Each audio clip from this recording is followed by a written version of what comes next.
Hey guys, welcome back. Today I just wanted to take you deeper into the world of a rogue main within Dark and Darker. With the playtest literally around the corner, I just wanted to take you through a few things with this character. Now this video isn't how you specifically should use the rogue, but instead more so of an overview of how I play the rogue and just my experience playing this style within the dungeons.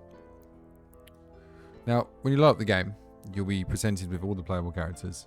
The rogue, the ranger, the cleric, the fighter, the barbarian, and the mage. Simply by clicking on each character, you'll get a little description of each of them with their traits, strengths, and weaknesses.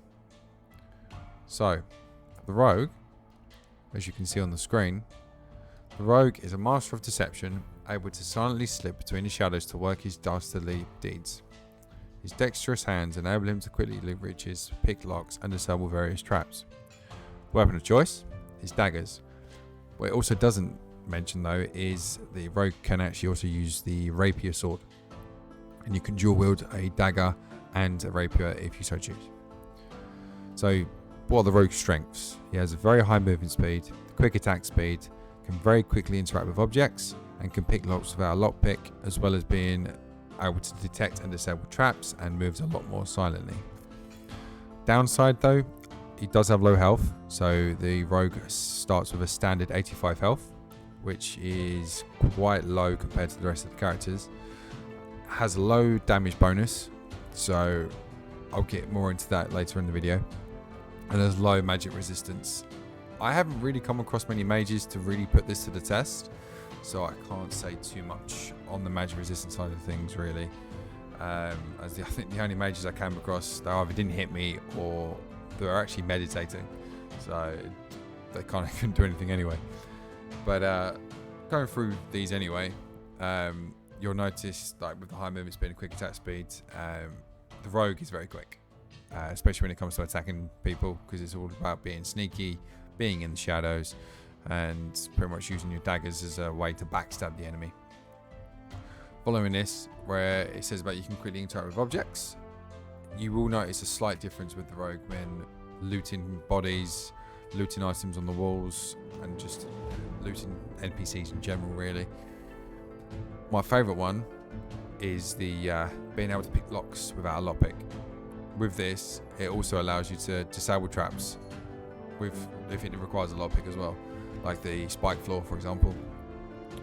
This is a huge bonus to playing in the team, because you can literally walk up to a trap, it will highlight in red, disable it, as well as if you go up to any chests which are quite heavy with loot, if your team haven't got lockpicks, you can simply just do it one without one anyway, and it's a godsend to say the least, because not everyone has lockpicks on them. So, but yeah, by choosing the rogue, the game automatically will restrict you to the weapons you can use as with any other character, and as mentioned, it's either daggers or the rapier sword.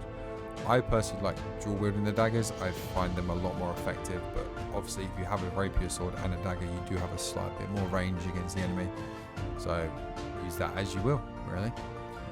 With all the other stuff that comes with the rogue, some of the various perks, you have like a backstab ability, so you can increase the damage on backstabbing enemies. You've got a smoke grenade ability, you've got the invisibility where you can stand still and just turn invisible. Pretty much what you want to do is just stick to the shadows, make sure you dim lights, and utilize the Q ability where it buffs up your daggers so you do a lot more damage within that short period of time. To be fair, the daggers are quite strong on their own anyway, and the buff just gives them that sort of initial push over the other players. But yeah, I just love the rogue. It fits my play style, so if you're down for getting sneaky breaky as they say, getting behind the enemy and then every now and again charging them with speed and quick attacks, and trying to use this as an advantage to get around shields, then rogue is definitely for you. I'd say when playing rogue or maining rogue, you kind of want to work alongside a ranger and either a fighter or a cleric, because while the cleric is buffing the ranger or other character, you can then sneak behind the enemy, because they're going to be distracted on those two, because they're going to think they're the main priority.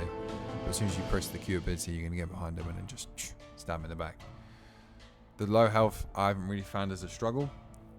I mean, I did when I first played, I did get 2-tapped by NPC, but as you make your way through the game, you'll get loads of opportunities to get better armor anyway, which will increase your damage resistance, so physical resistance from other blades. And if someone's deciding to charge you with fists, then there we go.